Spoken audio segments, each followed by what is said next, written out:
এবং কাউন্টার থেকে যারা টিকিট ক্রয় করেছেন কাউন্টারে এসে রিফান্ড করে পুরো টাকা ফেরত নিতে পারবেন।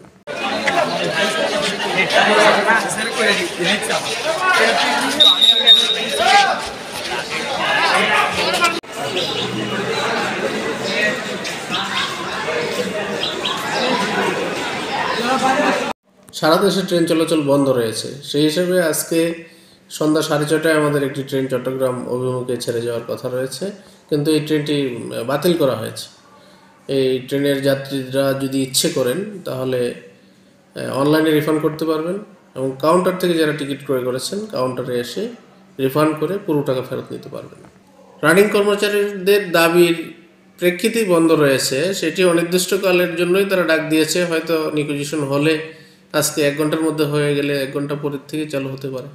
আবার যদি ওনারা দাবির উপরে নির্ভর করছে আর কি, সরকার এবং রানিং স্টাফ তাদের মধ্যে আলোচনা বোঝাপড়ার পরে এটা বলতে পারবো, এখন তো কিছু বলা যাচ্ছে না।